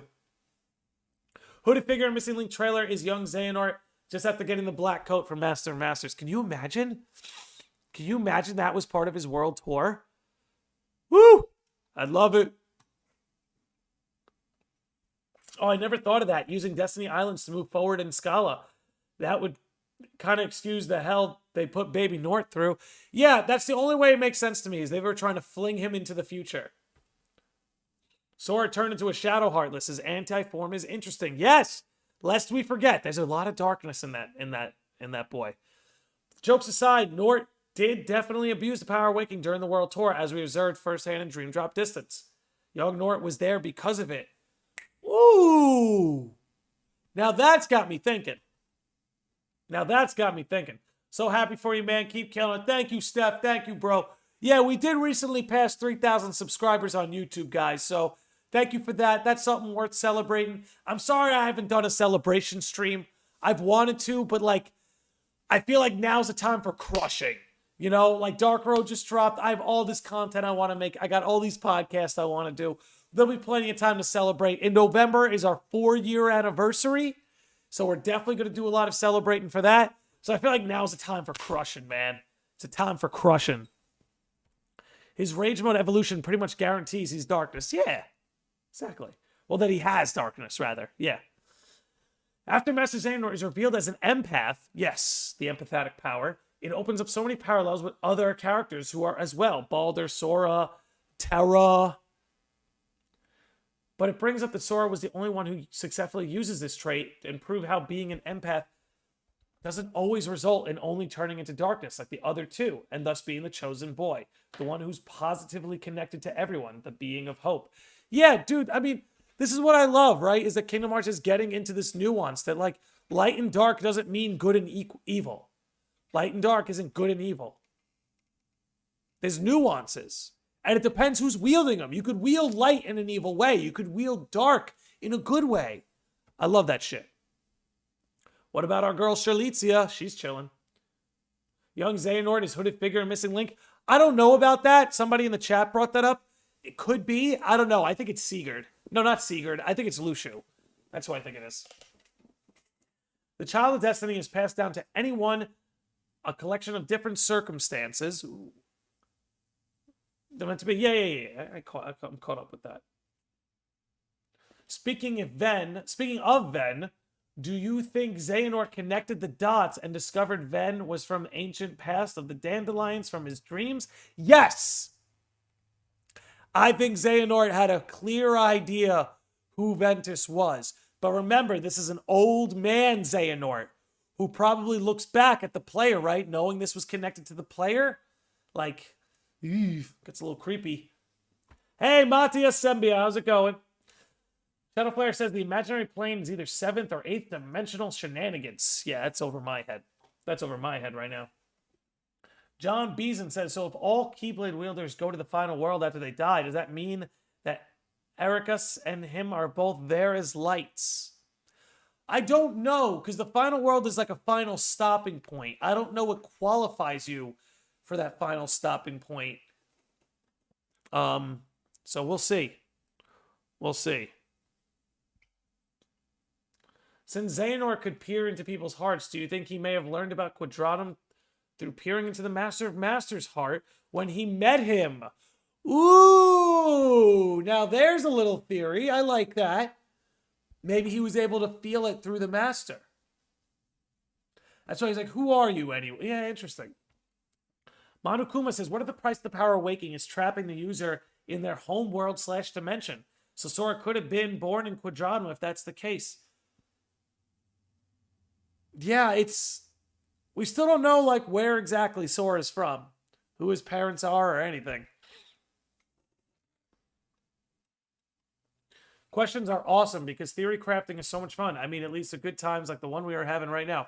Exactly. That's how I like to do things, man, is I'll talk about the title topic for an hour, and then let's just hash it out with the chat, see what kind of ideas we come up with. If you know nothing, you can understand nothing, and Sora knows nothing of the back lore or dark road. Interesting. Cosmic Tron says, the thing about Xehanort that makes him different from other wielders is he actually controlled the darkness. He didn't let the darkness control him. Yes, but it looks to me now that Riku and Terra have reached that point as well. That's what I would say. Let's see. Shadowflare says, I think the price of abusing the power of waking is to become non-canon. To be so unchained from 6th dimension reality that you belong to this imaginary plane. That's a funny way to look at it. That's a funny way to look at it.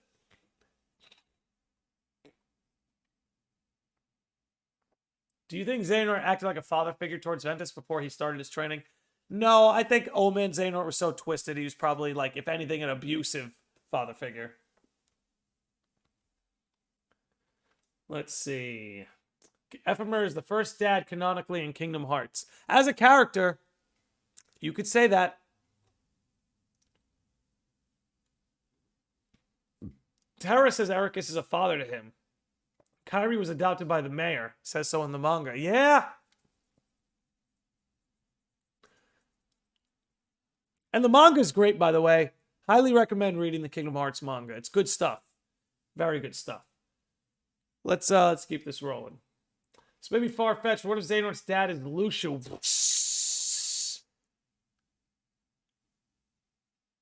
Whoa. That'd be crazy. I really want to know what Sora, Riku, and Kairi's family life is like. Me too. We need more of that slice of life. We need a little bit more of that slice of life. Could Sora have saved... This is from That Boy Yezer.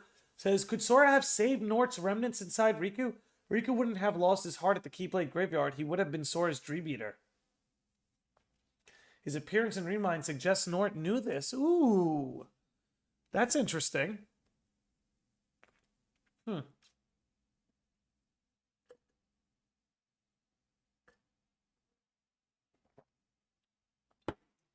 Very interesting. Landy, imagine if Ansem gave young Xehanort a sports magazine from the future when they met. You mean like Back to the Future? And now they can like get, yeah, you can gamble. Okay, I'm with you. Riku could be part of Vala's family. Green eyes, similar attire, and similar cocky attitude. You know, I did like Vala's character. Again, like, none of the classmates really got any development, but Vala seemed fun. Let's see. Sora has the rage form. Rage, wrath, ire, ira. Yeah, no. Who knows? Maybe Sora and Ira are from a similar line. Oh boy. Oh boy. This got hit. Ericus used light in a bad way to fight his students. Exactly. The Terra and... Let me tell you something. The Terra and Ericus fight changed Kingdom Hearts series forever. Forever. There was always the suspicion that light wasn't always good and dark wasn't always bad. But when you see Ericus using the light to try and kill his student, that's a child. And then you see Terra use the darkness to defend his friend, suddenly moral nuance was introduced to the light and darkness lore officially. It was just so good. Like, again, there were implications of that in the past, and there was a little bit of that in the past. Everything with Riku's character in Kingdom Hearts 2 and Chain of Memories, it was there, but Birth by Sleep really solidified that. Okay. Let's see. What's going on, Mirror Limit? How are you?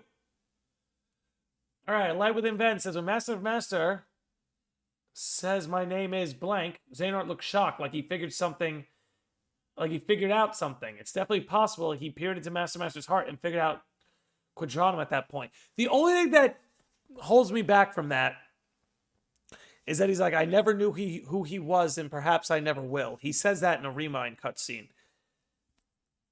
Who knows what Xehanort heard at the end of the day? It's weird that Nort almost gets Ven killed when his dream friends were so important to him. He even tells Vanitas, I did this for Ven, not you. Let's see. Oh boy. Hey, what's going on, Xylath? How are you? Let's see. I gotta catch up a little bit. Ventus is technically over 100 years old, not a child. I suppose you're right. He's traversed over hundreds of years, but he still has the heart and mind of a child. That's for sure. Poor Terra gets too much hate. I agree. Terra gets way too much hate. Everyone's like, oh, Terra was so gullible. It's like, yeah, he was 18, okay? You got student loans? You were gullible too, buddy, at 18. Moving on. Terra's darkness was the arc that sustained Xehanort. And your darkness will be the arc that sustains me. Such a fucking epic line. I think the only two characters that received character development other than Xehanort is Vor and Vala. And Ericus. I'd be willing to give that same, extend the olive branch to Ericus. Let's see. The fact that Ericus' fixation on light was what caused the doubt in Terra and the rift not only within Ericus but also his friendship with Aqua Ven and made Xehanort manipulation so much easier. Okay, I was a little bit broken that message, but I see what you were saying. It was Ericus' devotion to the light that allowed Xehanort to prey on, Terra's weakness and stuff like that. Master Xehanort should have looked less evil to make things believable. That's the thing, though, is I feel like Dark Road does a lot for him in that regard. And I think the Remind, believe it or not, the Remind Xehanort, the one that's talking to Master of Masters, he might be saying some conclusively dark things, but you could tell it kind of pains him to feel that way. Or Terra should have taken his words with a grain of salt. Yeah, 100%. He could have definitely been less gullible, but again, doing well, chilling while working on some stuff. Well, I'm glad I could be here, entertain you while you do your craft, baby. Vor was Dark Road's MVP. She was the best classmate. She got the most attention. But man, absolutely shattered anyone who thought. That's what I loved so much about Dark Road. It shattered so many theories. Vor being Kyrie's grandma. Shattered. Skuld being Subject X. Shattered. The player being reincarnated into Xehanort. Shattered. It just shattered so many things. It's just so cool, man. So cool. Darkness being used as an arc hints that time travel can simply be done as a Heartless. That's what I'm saying. I had to talk with my buddy who he kind of felt like time travel was introduced out of nowhere. Now, it certainly wasn't laid out in plain sight, but as you're mentioning, time travel was always there. You could do it as a Heartless. It was always there. Xehanort just figured out a new way to do it through the Keyblade. More like the Master. I'm sure the Master kind of had that figured out. The question that haunts me, where is Ava? I wonder where she is. Is she Subject X? I think that's the best going theory right now. I think Ava being Subject X is the best running theory. Let's see. Who is Kyrie's grandma? Who knows? It could be Ava. It could still be Ava. But I think she might be the mayor. I think the woman we all thought was Kyrie's grandma this whole time might actually just be the mayor, and it might just be an adoptive grandma that has nothing to do with any of these characters. And honestly, I'm starting to think that's the most likely outcome.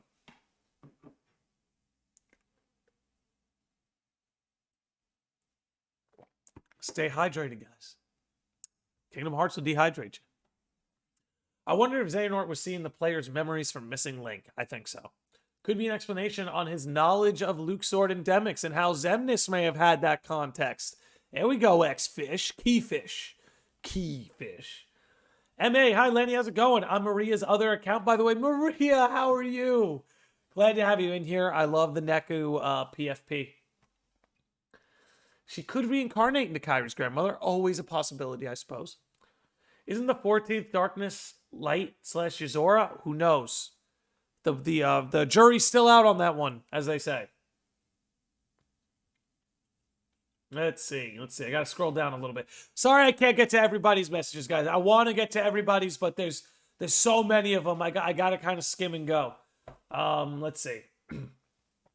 How did shatter Skuld being Subject X? Did I miss something? Okay, I'm glad you asked. So my understanding of it, Nomura in an interview confirmed that Xehanorts, we don't know if that's his mother, but the woman who's holding baby Xehanort, who passes that on to the player, that woman holding baby Xehanort is related to Skuld. So a lot of people think that might have been Skuld's child, and that like Skuld might be that woman's mother, and that maybe Skuld is like Xehanort's great-grandmother or great-grandmother. It could still be, but with this introduction of bloodlines, and with Xehanort saying that woman's related to Skuld, it kind of paints the picture that Skuld probably came before. But let's keep this rolling. This theory of Skuld not being Subject X is debunked. It's not fully debunked, but it doesn't look good. It doesn't look as good as it used to. Like, it could still be. It could still come through, but I don't know. Time travel has been in Kingdom Hearts since Kingdom Hearts 2. It's definitely not out of nowhere considering Timeless River. See, I can make an exception for Timeless River because you could just chalk that up to them being like funny or quirky or just creative. But you are right that time travel has been here since KH2. Ava is the white robe person Luxu put in the pod. I could get into that. I think that could work. The true dandelion, you know? I get with that. Ava's a sly fox being too sus, yeah. Luxu put Ava in a pod, then probably sent her to the future, probably to Kingdom Hearts 4. Who knows? She could be chilling in Quadratum. Ava is Sora's mother. I actually would kind of like that. I'd actually kind of like that, honestly. Ava is Yuzora's girl. I'd like that too. Maybe I'm crazy. Let's see. Any relations to the Seven Crowns, True Dandelion, and Child of Destiny? Little above my pay grade right now. A little bit over my head. I haven't thought much about that. You've been doing very well keeping up with us, Landy. I'm doing my best. Xehanort referred to the woman as his mom. He just asked if he would see his mom again. He didn't specifically say, hey, that woman who handed me to you. Is that my mom? I'm trying to really keep it as literal as possible. Like, obviously that woman could be his mom, but it's no guarantee until it's said to be in plain English, you know? Subject X, subject key, perhaps unchosen traitor of some kind. I'm wondering, subject X could be Ava, subject X could be Yuzora's real body. Who fucking knows, man? I mean, it's supposed to be a girl, so I don't know. Subject X could be, Nameless Star's body. I don't know. I don't know anymore, man. I don't know. Let's see. Xehanort or no one ever said that is his mom. Yeah, that's what I'm saying. No one ever specifically said that was the mom. No one ever said that his mom is related to Skuld. No. Nomura said that in an interview. If I'm not mistaken, Nomura confirmed in an interview that the woman who passed the baby off to the player is related to Skuld in some way. I could be wrong. I've been wrong before, but I'm pretty certain of that. Let's keep running. Do you think we will see more of Player's life in Missing Link? I think we technically will play as Player in Missing Link. I think technically we play as Player. Watch Subject X be a brand new character or something. Wouldn't that be great? Wouldn't that be awesome? Honestly, I wouldn't even be mad. Well, maybe a little bit. I'd be mad at myself. I'd be mad at myself for expecting anything different. I'm still holding on to Data Strelitzia being the true Dandelion just because of her being in Quadratum, but it makes it hard for who Subject X would be. We know Subject X has dark hair. That's about all we know. Yes, Nomura said that woman is related to Skuld. He just didn't give the full reveal of Skuld and Xehanort's mom connection in Missing Link. Yeah, that's what I'm saying. Xehanort and Dark Road didn't confirm it, but Nomura in an interview mentioned that the woman passing the baby is related to Skuld in some way, but that it may not necessarily be Xehanort's mom. Well, I hope we get more about Isa since he still wants to save Subject X. Isa's going to be big in the future of the series.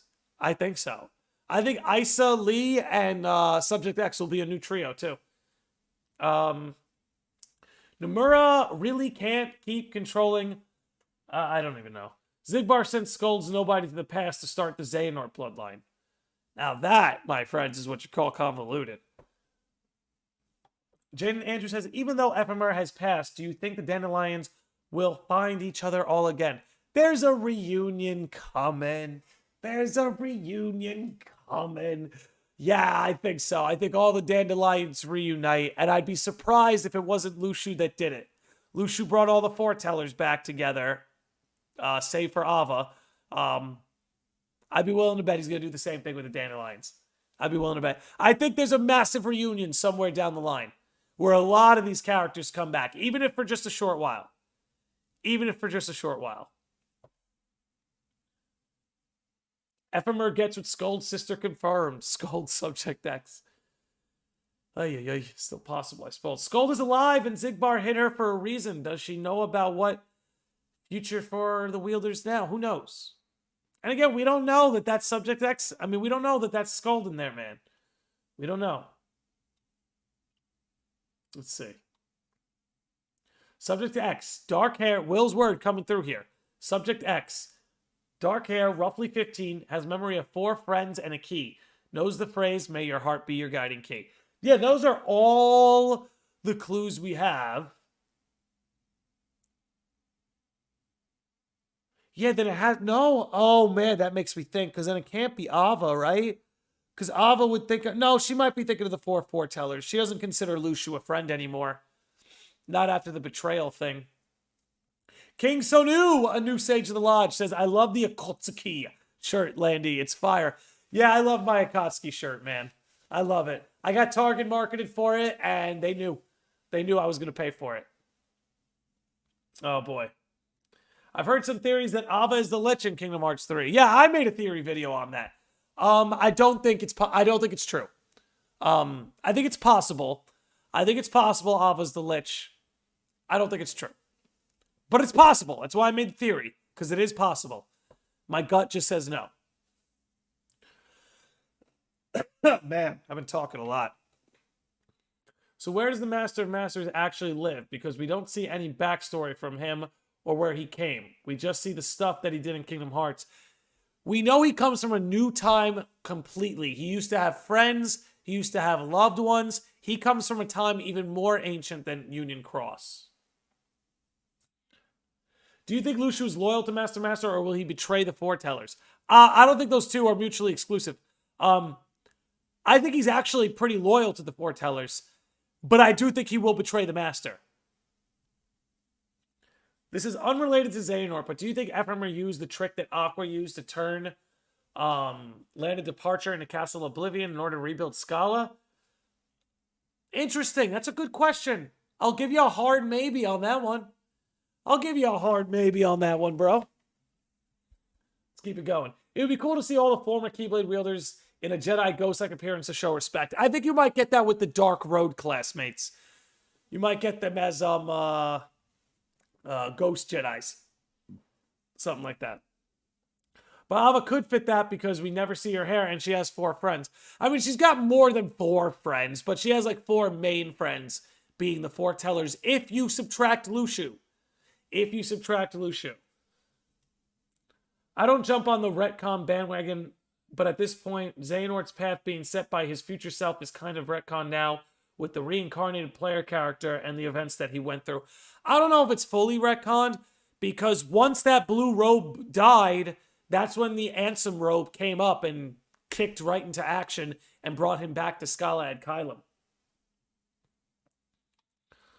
Last scene before the fall of Radiant Garden, Isa and Lee, last scene with Braig, or at least man with an eye patch. That's right. And who knows? What if that man with an eye patch isn't Luxu? Have we ever considered that? After Dark Road finale, do you look at the Kingdom Hearts 4 trailer scene with Donald and Goofy differently now? Yes. Yes. I think, I used to think it was possible. It was always possible they were purposefully looking for Hades. I thought it was equally possible they were looking for Orin, but now I think they might be looking for that part in Olympus Underworld that that allows them to talk to dead Keyblade wielders, that's connected to the final world. That's what I believe now. 4 friends, it must be Skuld. If it was Ava, it would have been 6 friends. That's where I'm at a little bit. But doesn't Skuld have more than 4 friends too? You know, once you start to rope in everybody else. Let's see. Subject X is probably still Skuld. You guys are still on that, huh? I mean, I get it. I get it. It's still possible. I don't know. I just think I think it took a hit. I think it took a hard hit. Even if Ava isn't the Lich, it's still fun to think about. No one says we have to marry every theory that we come up with. This is what I'm saying. And I don't know if there's any content creators watching this right now. Like, when it comes to Kingdom Hearts theories, guys and ladies, you don't have to be right. It just has to be possible. It just has to respect and honor the lore to the best of your ability, and it just has to be possible. You don't have to be right. None of us know where the hell this is going. Did anybody have theory videos about the world of fiction? Did anybody have theory videos about Yozora? Hell, nobody even had theory videos about Xigbar being Luxu. None of us know where the hell this is going. Now, once in a while, we can be correct and get it right, and that can be fun. But engaging in these conversations and making theory videos and pondering the future of Kingdom Hearts, it's all to just keep us excited, spark our imaginations, theorize, try to guess what would happen, reflect on the past, derive meaning out of events in previous games. Like, that's what all that's there for, you know? You don't gotta be right. Don't let fear of being wrong stop you from making theories. It just has to be possible. It doesn't have to be right. So if any content creators are watching this live right now, or you're watching this on the VOD, or you're listening on Spotify, or any of the audio platforms, don't let being right or wrong stop you. Don't let nobody, I don't know. I didn't see it. If you guys see somebody, if you guys can find me a Xigbar is Luxu theory from before Kingdom Hearts 3, I would love to see it, because that's some amazing foresight. And I'd love to have that person on the podcast. Anyway, let's keep going. You think the union leaders will have a big reunion? Yes, 100%. I can't wait for Missing Link to give us a closer look at the society and residents of Scala. Me too. I want to get into that beta test. She tried to kill Luxu. Still, so not likely to be friends. That's where I'm with C-Man. That's where I'm with C-Man. Like, even though you could rope in all 6, she's not chill with Luxu right now. And she may not be chill with the Master either. So that's why Ava, to me, is actually more plausible than Skuld currently. Could be Skuld still, but Ava right now, to me, is a little bit more plausible. If Skuld is Subject X, her reuniting with Ventus and Laurium makes more sense than Lee and Isa. I agree. I agree. It's a very good point. What's up, BDG? Let's see. So is Vanitas still alive in the present? KH3 Vanitas was from the past, right? Correct.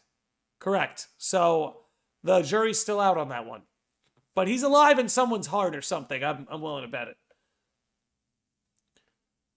Wait, player would make 5 friends for Skuld, right? They're a group of 6, just like the Foretellers. Yes. Yes. Huh. What up, Sunrise Picks? I wonder if eye patch is the proper translation in the report. The only other characters I can think of covering an eye is Diz. Yeah, what if it's Odin? What if it's Odin? Nah, it ain't Odin. It ain't Odin, but that's fun to think about. Let's see. Skuld also considers us player as a friend, so it's 5, says Lily. Ava won't consider Master a friend because he's her master, and Luxu probably because he betrayed all of them. So it would leave the 4 foretellers. But, like, here's my problem, though, right? Because Ephemer is Ava's friend. Ava and Ephemer are friends. I don't know. But just because she only has... Okay, hold on. This throws the whole counting thing out the window. I know we're trying to count up Skuld and Ava's friends, but they only have memory of 4 friends. Not they only have 4 friends. They just only have memory of 4 friends. That's worth thinking about. Xylas says, I think a big supporter of Skuld being Subject X was at the scene where Brain gave Ephemer the Master Defender Keyblade. Because in that scene, she might have had 4 of her friends. And that key there right in front of her. Okay. I mean, look, it's still possible, man. I'm not saying it's impossible. I just think Ava is more of a possibility at this point. And it's definitely fun when we do get the occasional W, but the L's are just as fun. Listen, man. When you get an L, you take it on the chin. You take your L's on the chin, but you celebrate your W's. You celebrate your W's. Someone compared Master of Masters to Xigbar before Kingdom Hearts 3. That I saw, but they didn't say Xigbar was Luxu. Do we ever see Ava's hair? I can't remember. Me neither. I remember the Terra Guardian theory from a long time ago. Was so glad when it happened. Yep. That's one that got it right. That's one that got it right.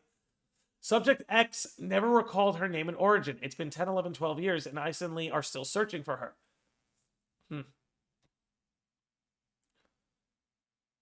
Okay, Abdul says, should Ava even be angry at Luxu? He followed his role, but she outright refused whatever he said before the clash, because Ava could be a little greedy.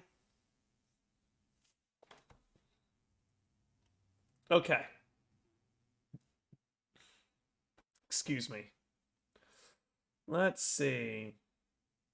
Gula from Kingdom Hearts Union Cross. You are just like Ava, Skuld. Interesting. Kind of funny they get lumped together in this theory all that time later. Nomura and his interviews. Isn't he wild?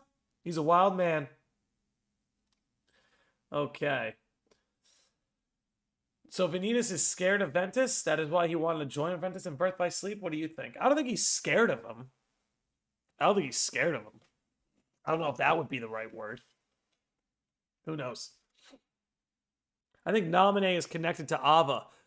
Possible. Maybe Ava's in Kairi's heart, and Ava has blonde hair. So just like Ventus being in Sora's heart made Sora's nobody look like Roxas, maybe Ava has blonde hair, and Ava's been hiding away in Kairi's heart, so that's why Kairi's nobody has blonde hair. I don't know. I don't know, man. Just spitting. Just spitting. Let's see. You think Ansem's ghost in Castle Oblivion is the darkness entity that Riku fought? I don't think so. Like, maybe, but I don't think so. That means Ava was in Sora's heart too. I mean, at one point, yeah, because that would mean Kyrie went in there. Ooh, interesting. I firmly believe the nominate Ava connection. I could too. But hold on, where does the memory stuff come in, right? Where do those memory powers come in? Did Ava ever have, like, those memory powers?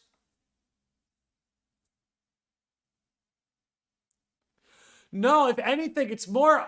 I would actually argue it's more likely Ava has dark hair and that's why Xion looks the way she does. Because you know how Ava's able to shapeshift? So is Xion, right? Xion changes depending who's looking at her. Where does that power come from, right? Namine's memory power, in theory, has to come from somewhere, and I don't think Ava has any power like that. Someone correct me if I'm wrong. What about those pods in the basement of Twilight Town? They said they were used before. Yeah, that's interesting. That's interesting. Xylet says, I would wish for the anti-Black Coat Nightmare to be Dark Chirithy, but I doubt it'd ever become relevant again. No. I think Dark Chirithy's making a comeback. I think you'll see Dark Chirithy make a huge comeback.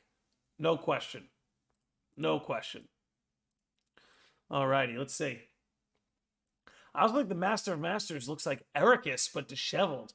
More akin to Arden from FF15/Versus13. I could see that. That could be wild. That could be wild. All right, but we are coming up on 2 hours. We're getting to the bottom of the chat, so I am going to wrap it up soon. But let's get to these final messages here. Lily says, I don't know about memories, but Naminé could shapeshift, like Kairi to Riku. Oh, okay. And use, hold on, I lost you there. And use illusory powers like Ava, so I could see the connection. Yeah, there it is. Darkness was the one masquerading as Ava for Ventus to become leader. Ooh, did I get that mixed up? I thought it was both. I thought Ava was able to shapeshift. Why do I remember that? The only thing I ever remember people getting right was Terra being Ansem's guardian. This is what I mean, man. Like, even the best Kingdom Hearts theorists out there to get most of their shit wrong. I'm no exception. Most of my shit's going to be wrong. But I'm going to get some W's. Like Xehanort coming back. Xehanort making a return. Xehanort being in Quadratum. I think that's going to be a W. But most of my shit is L's. Ava did shapeshift. Thank you, Xylath.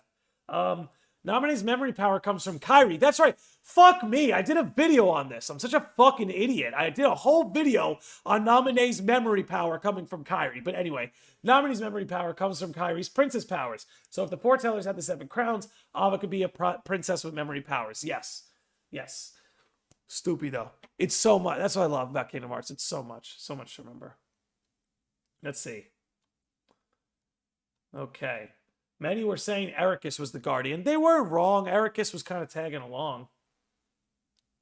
People always suspected Xigbar of being someone of greater importance. Yeah, I mean, you could tell by the way they were positioning him, but no one knew he was Luxu. Alrighty. Like I said, I am going to wrap it up here.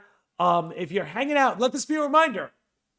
If you're hanging out on YouTube, make sure you follow on Twitch. If you're hanging out on Twitch, make sure you follow on YouTube.